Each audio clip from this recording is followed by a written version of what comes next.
Report from Santa Fe is made possible in part by grants from the members of the National Education Association of New Mexico, an organization of professionals who believe that investing in public education is an investment in our state's economic future, and by a grant from the Healy Foundation, Taos, New Mexico. Hello, I'm Lorene Mills, and welcome to Report from Santa Fe. Our guest today is Ethan Ortega. Thank you for joining us. Well, thank you for having me here today. Well, you are a historic ranger at the historic Coronado Historic Site. And before we talk about that, I'd like us just to take a minute and look at some really beautiful footage of where you get to work every day. Let's just watch this for a moment.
Well, that was gorgeous footage.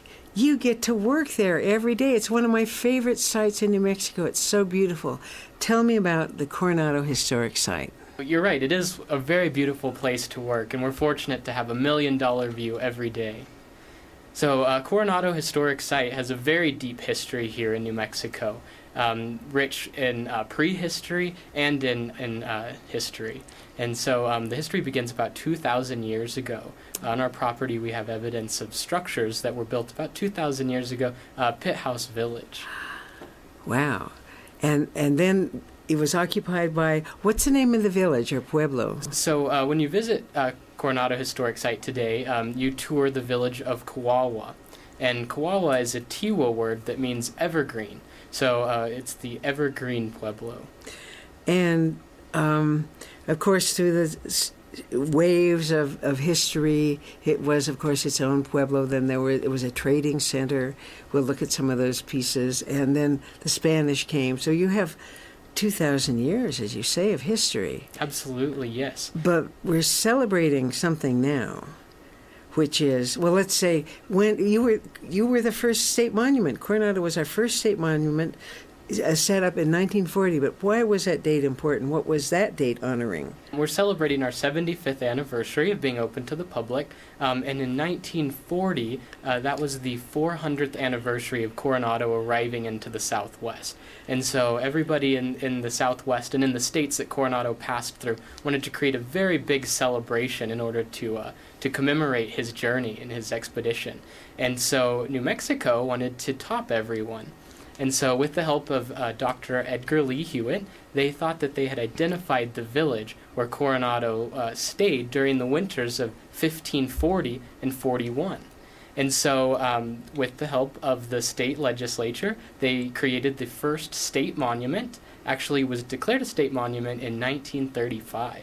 And then excavations continued up until 1940 of the site. Unfortunately, after excavations, they didn't find any Coronado items within the village of Kuaua, but they found many other great things. One thing was the painted kiva, which we'll talk about here in a minute.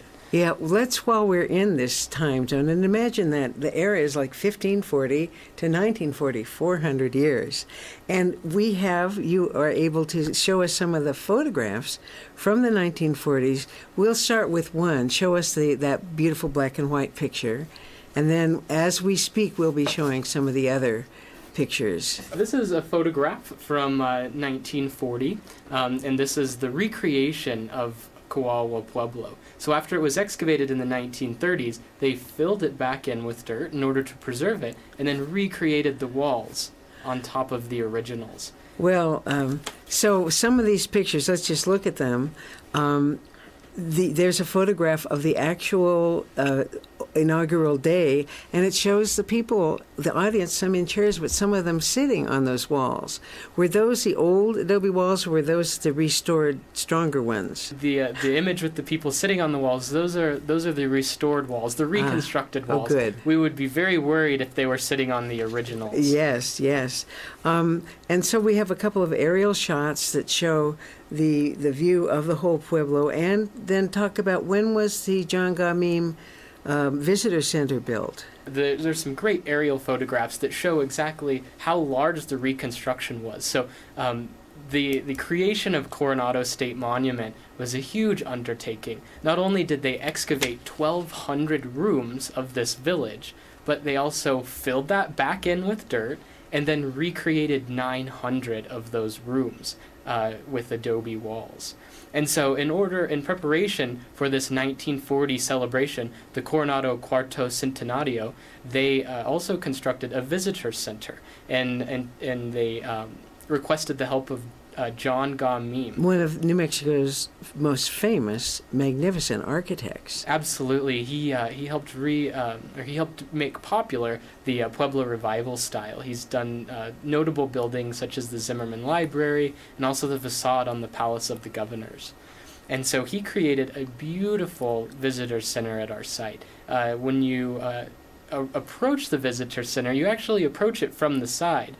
But once you reach the front, you realize why he did it. The entire visitor center faces east. It overlooks the Rio Grande River and the beautiful Sandia Mountains. And we'll show one of the pictures from the 1940s. A group of military individuals are in small, looking out at that view, down the hill, across the river, and then the mountains. It is just stunning.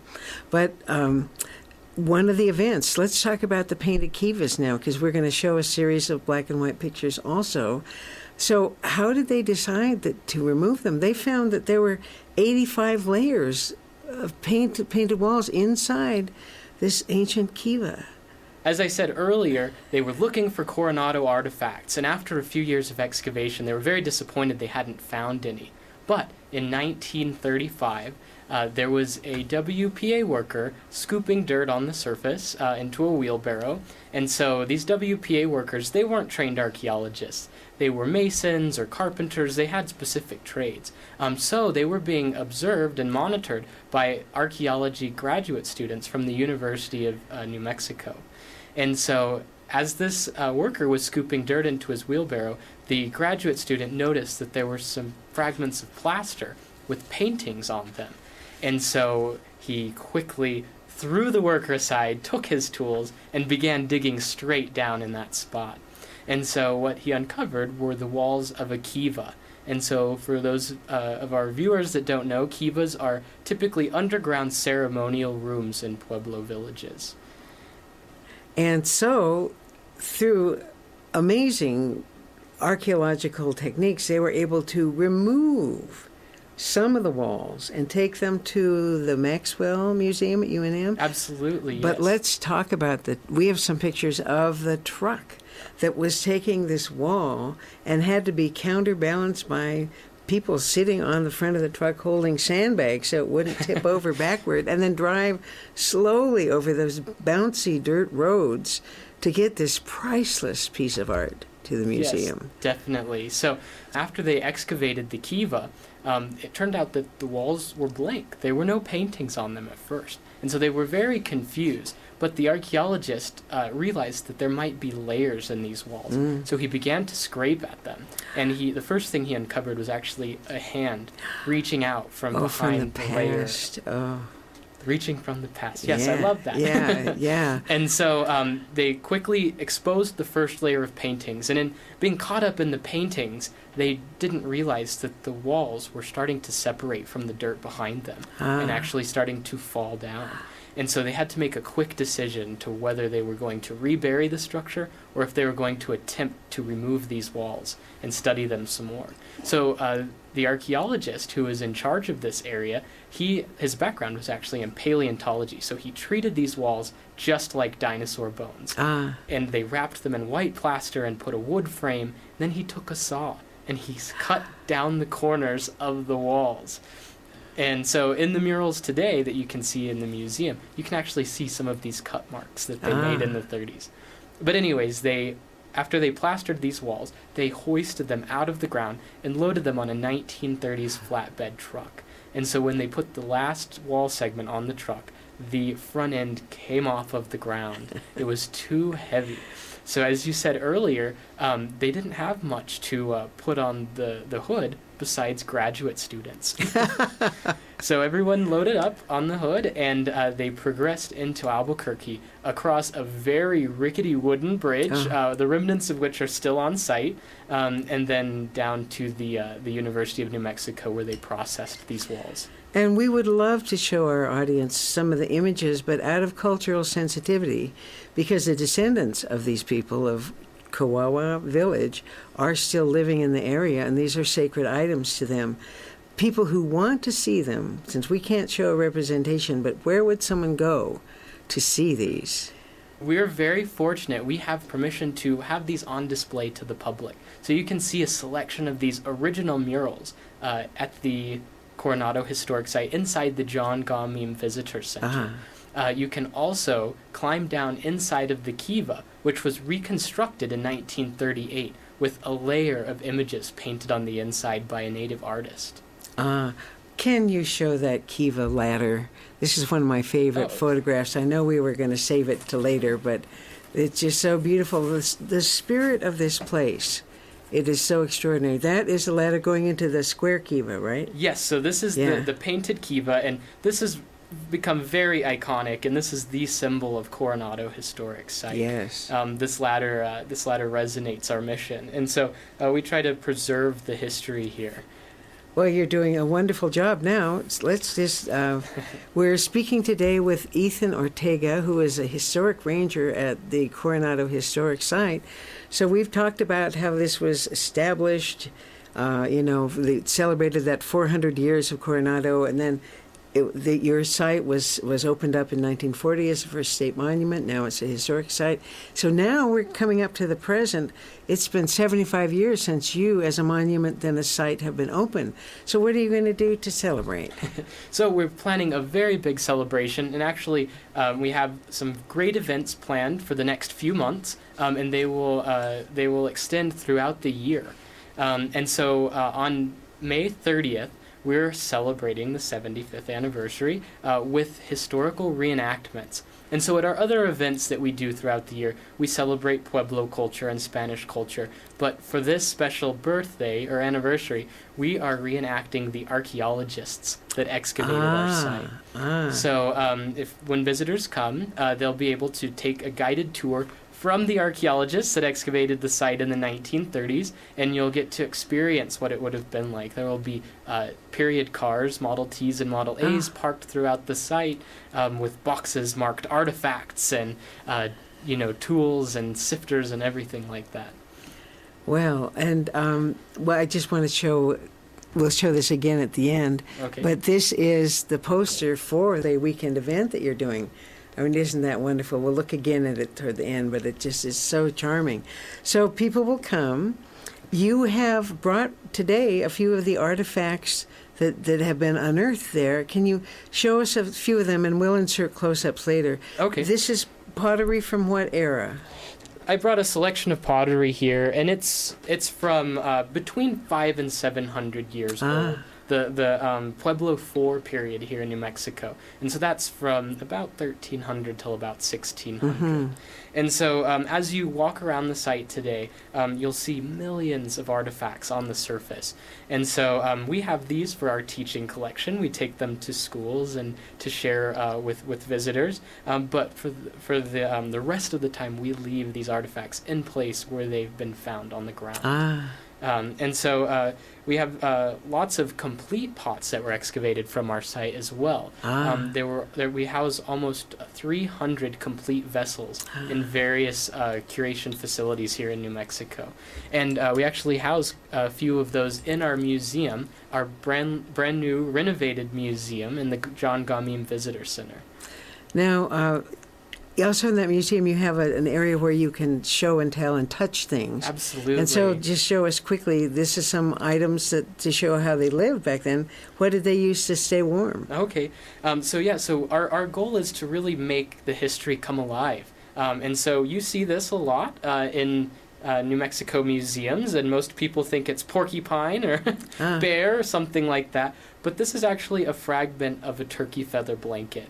And so prehistorically, the Pueblo people would use these in order to stay warm during the winter. It has incredible insulative properties. And it's actually the turkey feathers are woven onto yucca cordage, and that's how they make the internal structure of this. For the warmer months, they also would use rabbit skin blankets made in a very similar way. The skin would be cut into strips and then wrapped around the yucca fiber. So we really believe in allowing visitors to touch things. And so if you come to the site, you can not only touch these replicas of Pueblo artifacts, but we also have replicas of Spanish artifacts. You can put on conquistador armor and carry a crossbow or an arquebust, which is a very large gun that came up with Coronado as well. Well, so I know that year-round you have a garden where you use heritage seeds so that you can grow the same crops that sustained them for 2,000 years, the three sisters, corn, beans, and squash. And you invite children. There are some pictures I think we'll show of kids actually making walls out of adobe, and these are kids having so much fun. Yes, like we were saying, we really want to bring this village to life. As you walk around today, you see mounds of dirt, and it's hard to realize or to understand what that was like 600 years ago. But through these activities that you're describing, we think that it really brings it to life for the visitor. And so we do a really, really fun garden project. And so we try to do traditional agricultural methods in terms of the grid garden. Some people call it waffle gardening. And so we make grids out of either adobe or cobblestones. And what this does is it acts like terracing. And so when it rains, it keeps the moisture there by the plants.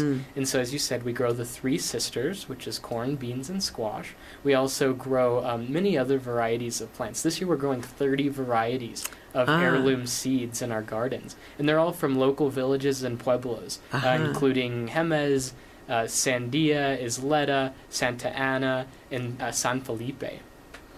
Those grids remind me that I've seen pictures which will show of string. I think, are they real archaeologists or volunteers? And the ground is marched into quadrants with string, and people are sifting and looking for, what, bones, pottery, what? All kinds of stuff, yeah. So along with those other activities, we do have a special program that I've created to work with. It was intended for school groups, but it's blossomed into even adults participate in this. And so basically I've replicated a Pueblo room and a Spanish room and what it would have looked like if you excavated it. And so I fill it up with dirt and replica artifacts, and we allow people to experience the archaeology method, and it's great for teaching science with school groups. And so any of our school programs like that where the kids come and tour the site or participate in an activity, or if we come visit the school, those are absolutely free programs. So when we look at the aerial view of the 1,200 rooms, were there like prime real estate? Was it, if you were in the front row and got to look out on the river, was that a higher status? And then when you had kids, they would kind of add on to the back. I mean, what was the hierarchy of those long blocks of so many rooms? But in the middle, you'd be the warmest, I would imagine. Oh, absolutely. Yeah. Adobe is incredibly well insulated. So some of those rooms would stay pretty much a constant temperature year-round.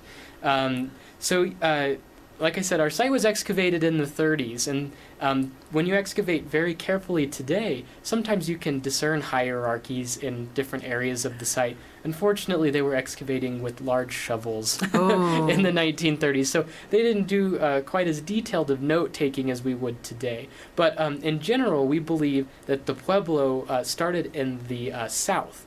The southern part of the village is the oldest, and it grew from there to the north. So with 1,200 rooms, at its peak, what was the population? Oh, it's very hard to understand population prehistorically.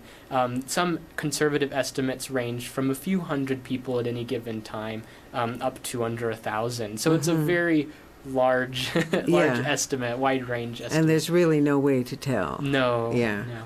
I mean, it was a very, very prosperous and wet and fertile time in the Rio Grande Valley during that time. So it's quite possible that the population was very large and with that many rooms. But so we do have to remember that even though there were 1,200 ground floor rooms, this village was likely 3 stories in most places. So it could have been a few thousand rooms in total. Oh, wow. Yeah. So we have a foot in the very distant past, 2,000 years ago, and then the actual Kuaua village or Pueblo, and then the Spanish. But you are also reaching out to the future. I want you to talk about this 3D printing that you've done of the Pueblo, and we have it here. We'll put a close-up of this in, but what are these little... What do you offer? How does this interact with our contemporary technology? Okay, great. So we're very fortunate to work with New Mexico Highlands University in a new program that they call Program for Interactive Cultural Technologies.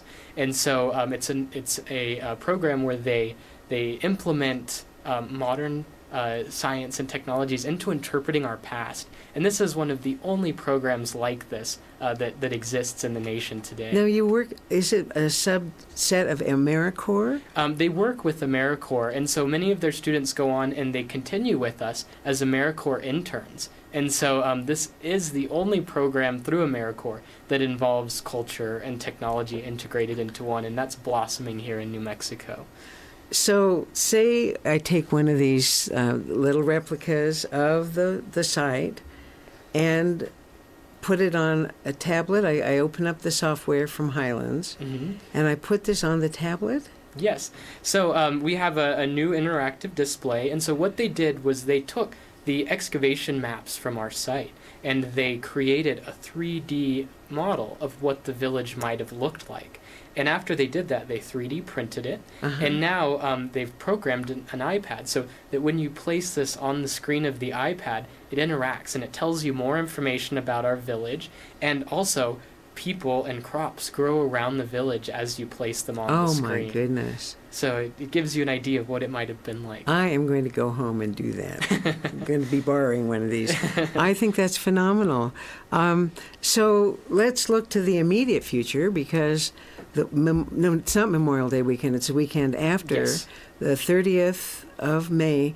Let's hold up the poster again, and I want you to tell us a little bit more about what you'll be doing. So the main day is Saturday. It's all free, and you want people to come and re-experience from the archaeologist's point of view and visit the gardens with the traditional historical seeds. Yes. And and there's a cake. Tell me about the cake. Okay.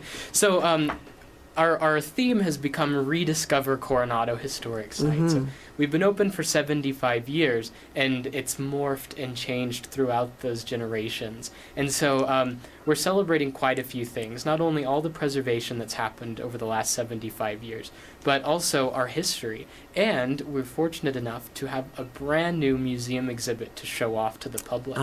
So we've recreated our permanent exhibit inside of the Gamim Visitor Center with all of these great interactives that we were talking about. And we've also implemented many new artifacts from our collections that were excavated from our site but have never been on display to the public before. Right. And we're also celebrating the grand opening of a new art exhibit that we're housing in our South Gallery. It's the Dorothy Dunn Easel Art exhibit. And so it's selections from her collection, watercolors by Native American artists from the 1930s and 40s. So it fits in with our excavation time period. Yeah.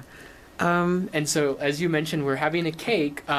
We've been lucky enough that the Tamaya, the Hyatt Regency at Santa Ana, has volunteered to create us a centerpiece cake for our event. And so it's going to be a big surprise, and we're not quite sure exactly what it's going to look like, but they want to make it embody our history and our mission. So I want to add to this that of all the places, I've traveled all over New Mexico for years, but I love the Coronado Historic Site, and I love nothing more than to stand at the front of the John Gamim Visitor Center and to look out over the river and at the Sandias. It is timeless.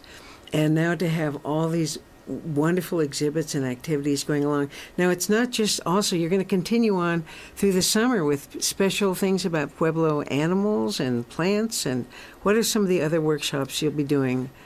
Absolutely, yeah. So directly following this event, this is kind of kicking off 2 months of events every Sunday for the months of June and July. And so for June, we're going to be celebrating and exploring the native wildlife of New Mexico. And so every Sunday there will be live animals and insects on the portal, and visitors will be able to interact and experience with them. There'll also be guided tours and nature walks of our trails, and other educational activities.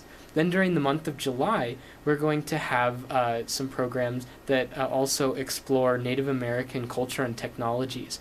And so those days include basketry, yucca textiles, flint knapping, and even pottery. And so visitors will get to come and maybe make their own basket or their own arrowhead. Their own arrowhead, yes, or even a pair of yucca sandals they can walk around in. And so again, those are every Sunday in the month of June and July, and those are completely free to the public. Well, thank you so much. I'm afraid we're out of time, but let's maybe close with the kiva image and just remind people that you are really able to go deep into the past and through this marvelous 3D printing way into the future, too. So our guest today is Ethan Ortega, Historic Ranger at the Coronado Historic Site. Thank you for joining us. Thank you for having me. It's been a real pleasure. And I'm Lorene Mills. I'd like to thank you, our audience, for being with us today on Report from Santa Fe. We'll see you next week.